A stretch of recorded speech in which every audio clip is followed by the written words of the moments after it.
en todos los residentes. Lo hice cuando estaba de residente de medicina interna hace algunos años y pues la invitación iba a qué hacer con el paciente que llegue al servicio de urgencias y que tiene un diagnóstico de lupus.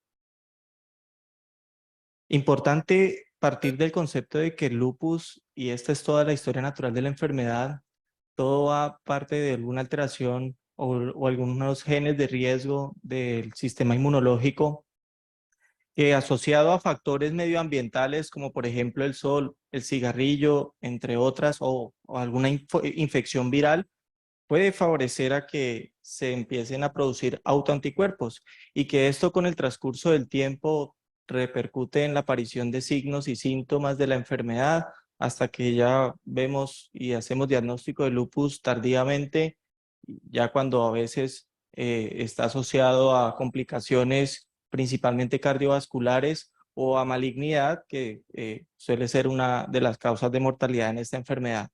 Entonces, cada vez que nos enfrentemos a un paciente con lupus, siempre recordar este cuadro para ver en qué parte de la historia natural de la enfermedad estamos con este paciente.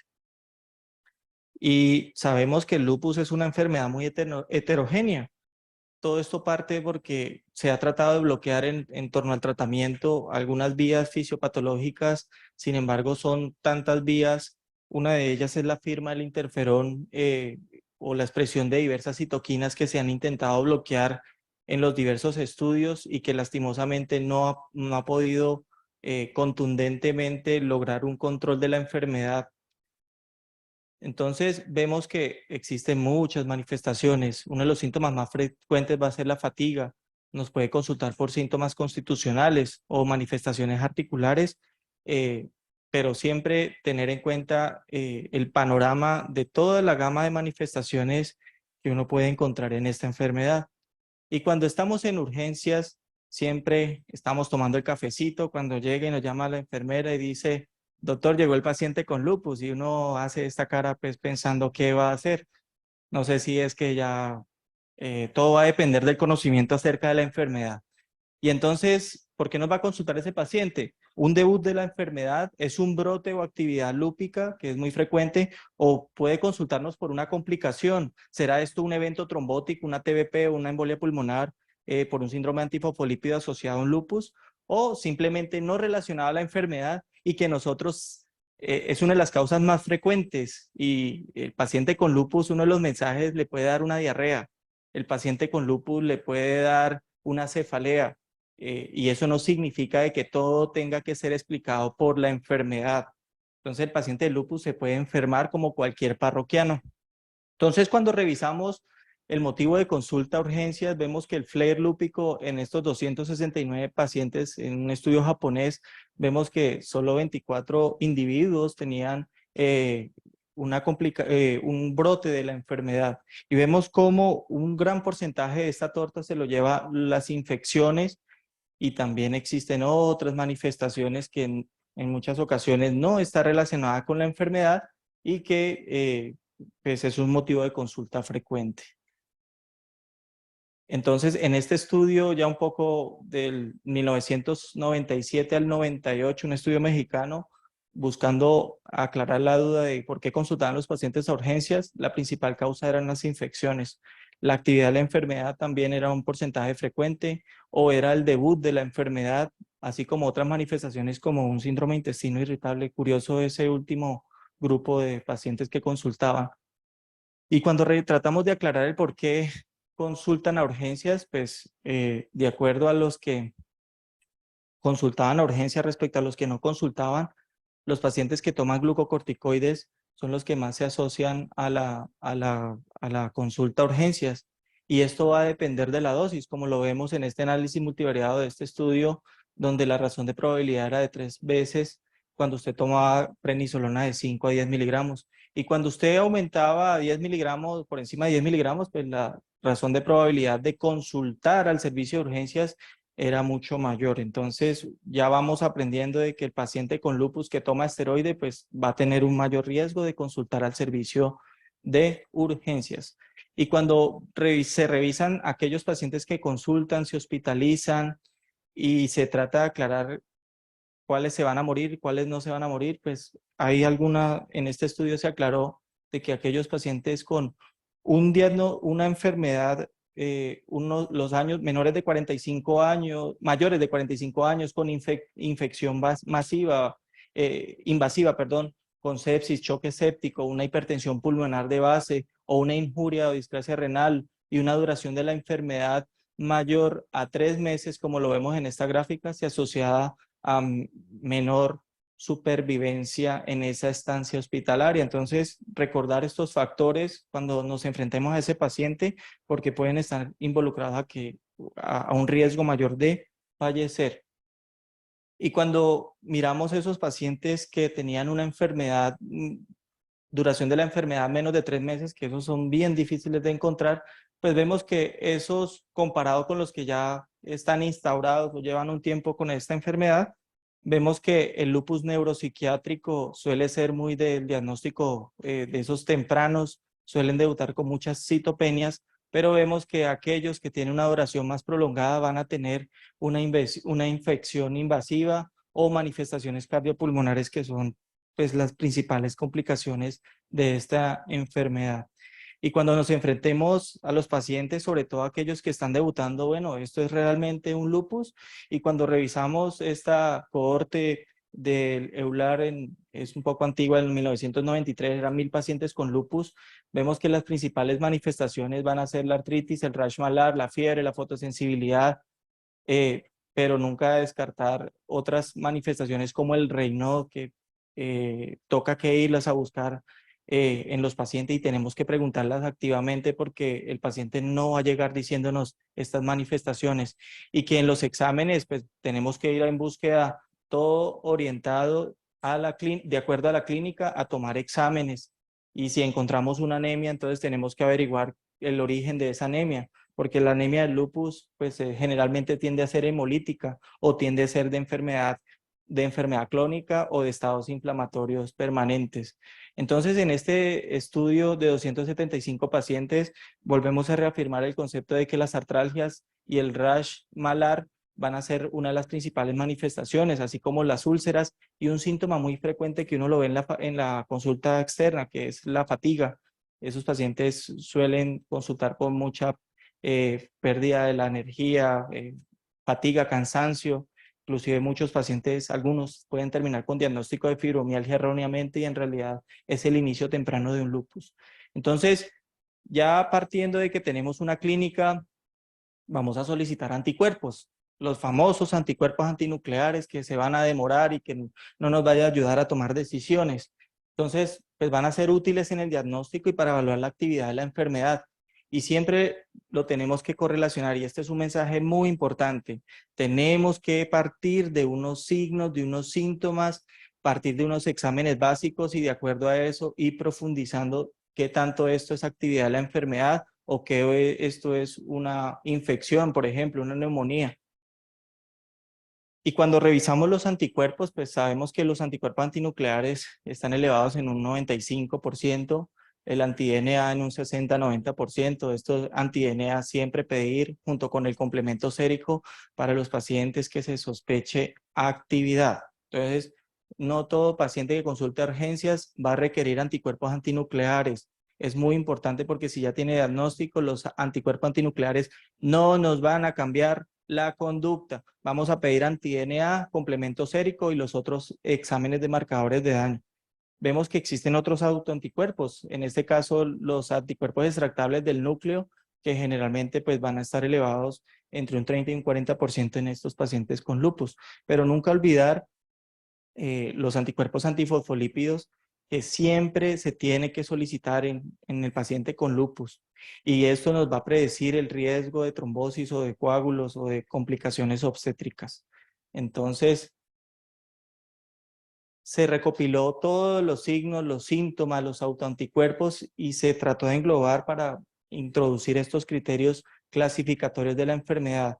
Recordar que no son criterios diagnósticos, son criterios clasificatorios que se utilizan para ingresar a los pacientes a los estudios clínicos, pero que nos pueden servir como una herramienta para hacernos un panorama general en torno al diagnóstico de lupus. Y entonces, pues, de acuerdo a la frecuencia, a la prevalencia, a la especificidad con esta enfermedad, pues se le va a ponderar o se le ponderó un puntaje que cuando sospechamos clasificación para lupus es cuando es mayor a 10. Generalmente se partió en este estudio para desarrollar estas guías, unos ANAS 1 en 80.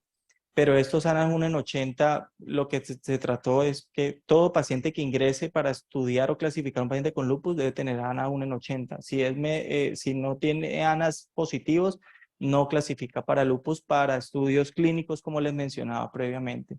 Entonces, es el inicio, bueno, en qué momento podemos estar encontrando este paciente, porque en este estudio de 55 pacientes, lo que se trató de recopilar es entre consulta primera vez, segunda vez, tercera vez, remisión al reumatólogo, todo el tiempo que se demoraba en llegar a un diagnóstico de ese paciente. Y vemos que de los signos y los síntomas a la primera visita con el médico general o el médico familiar, o bueno, inclusive también pues con el internista, ortopedista, reumatólogo, a veces cuando tiene la posibilidad, en el 9% en esa primera visita apenas se hace diagnóstico. Y vemos que se pedían exámenes, se volvían a citar al paciente. En esa segunda visita se hacían diagnóstico del 25%. Y ya después de la tercera vez es cuando ya finalmente, en algunas ocasiones y con el sistema de salud a veces llegan al reumatólogo ya después de 3 visitas médicas y ahí es cuando ya se recontraconfirma el diagnóstico de lupus. Entonces, importante acá era de que tenemos que subir estos porcentajes, de que esto no sea un porcentaje menor al 32% en el caso de los internistas y que esto sea al 100%, que en una primera visita ya podemos hacer diagnóstico de lupus e iniciar tempranamente un tratamiento. Entonces la infección es una de las primeras causas de mortalidad, una razón de mortalidad de 5 veces, es la principal causa de hospitalización en lupus con riesgo relativo de 12 veces. Esto pues está muy relacionado al uso de medicamentos y cuando revisamos medicamentos inmunosupresores, no olvidar y recalcar nuevamente el uso de corticoides porque es la principal causa relacionada a infecciones. Y esto no solo son las infecciones como una neumonía o como una infección urinaria, etcétera, que es muy común en estos pacientes, sino que también vienen infecciones oportunistas. Todo va a depender de la dosis. Entonces, ¿cuáles van a ser los predictores de infecciones en lupus? Pues va a depender de la dosis de corticoides. Acá, lastimosamente, traté de recopilar todos los estudios clínicos donde, en conclusión, lo que muestran es que los corticoides a dosis altas son muy dañinos y predisponen a mayor riesgo de apariciones de infecciones. La historia, por ejemplo, del paciente lupus que hace un herpes zóster y le echamos la culpa a la satioprina, al micofenolato, o a los venenos, como decía el doctor Tolosa, que solemos utilizar los reumatólogos, pues no, en realidad todo esto va a depender de la dosis de esteroide. Y esta gráfica es muy importante para que la tengan en cuenta. Cuando vamos a predecir infección, pues vamos a tener unos elementos como la PCR, la BCG, la procalcitonina o el CD64, el cual se mide por citometría de flujo. Yo creo que en algunos años, pues en unos meses, no sé, años, tendremos la posibilidad de revisarlo y por la capacidad para predecir infecciones en estos pacientes. Recordar que esa relación de BCG con PCR menor de 15 nos va a predecir infección y cuando este valor es mayor a 15 nos va a predecir es más actividad de la enfermedad. Recordar que para actividad de la enfermedad tenemos que mirar anti-DNA, C3 y C4. Aunque hay algunos pacientes con lupus que pueden tener hipocomplementemia crónica, tenemos que revisar el complemento previamente para mirar si disminuyó o si aumentó. Entonces, en torno a los biomarcadores, como les comentaba, la PCR pues va a estar elevada principalmente en infecciones y nos va a predecir o nos va, en ese paciente que tiene la PCR elevada, pues vamos a tratar de dilucidar y que consulta por fiebre si esto probablemente sea más a una infección. La procalcitonina para infecciones bacterianas y recordar el CD64 pues que tienen muy buenos valores de sensibilidad y de especificidad para diagnosticar infecciones. Y como les comentaba previamente, siempre existe el mito de que los medicamentos, miclofenidato, azatioprina, ciclofosfamida, pues van a aumentar el riesgo de infecciones, pero siempre se nos olvida que ese paciente está tomando esteroides. Y volvemos acá de que el tacrolimus, cuando este valor es menor de 1, significa de que pues es un riesgo, que no existe riesgo, y cuando es mayor a 1, pues cuando existe mayor riesgo de infecciones. Y vemos que en la grande mayoría de los números acá son menores de 1 cuando los comparamos con la prednisolona.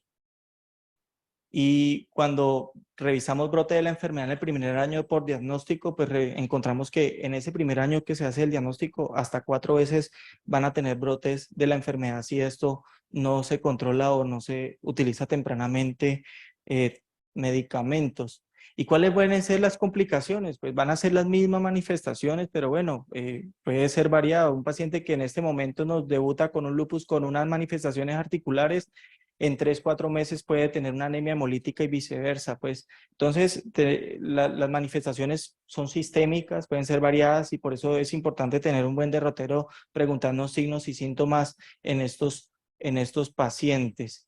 Existen herramientas puntuadas de actividad de la enfermedad, como es el SLEDAI, volviendo a recopilar todas las manifestaciones clínicas del lupus. Se le pondrá un valor, y ese valor, pues de acuerdo a que si es mayor a 12, pues nos conferiría un riesgo severo, riesgo menor de leve cuando es menor de 4, pero todo esto, y acá importante, es que una manifestación de sistema nervioso central es considerada severa. Una nefritis lúpica es considerada una manifestación severa. Una neumonitis lúpica, que es relativamente rara, también es una manifestación muy severa, y eso lo que nos tiene que significar es que tenemos que actuar inmediatamente y con un tratamiento de choque.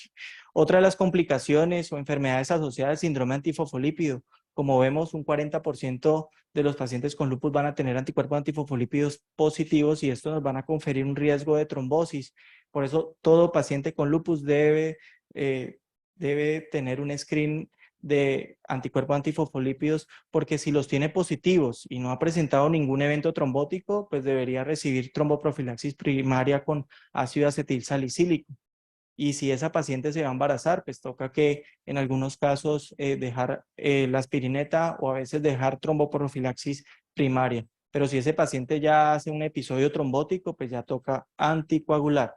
Y recordar de que en el síndrome antifosfolípido no todo es trombosis, no todo son complicaciones obstétricas, y como ustedes pueden ver, existen una gama de manifestaciones que pueden estar asociadas al síndrome antifosfolípido. Destacar las hematológicas, la anemia hemolítica, la trombocitopenia. Destacar también las úlceras en los miembros inferiores, que ese paciente, la libido reticularis, la migraña como una manifestación muy común en esta enfermedad, así como en el mismo lupus eritematoso sistémico. Y las complicaciones cardiovasculares, pues ese paciente también nos puede consultar por un infarto, por un evento cerebral isquémico, y la incidencia es de 1.5 de un evento coronario. La prevalencia es de 6 al 10%, y el solo hecho de tener lupus ya le confiere un alto riesgo cardiovascular. Como podemos ver, esta cifra tan tenebrosa de 50 veces riesgo de un infarto agudo al miocardio. ¿Cuáles exámenes debemos solicitar? Pues vamos de acuerdo a la clínica, actividad, daño de órgano blanco, y en caso de sospecha de infección, pues vamos a pedir cultivos, procalcitonina o reactantes.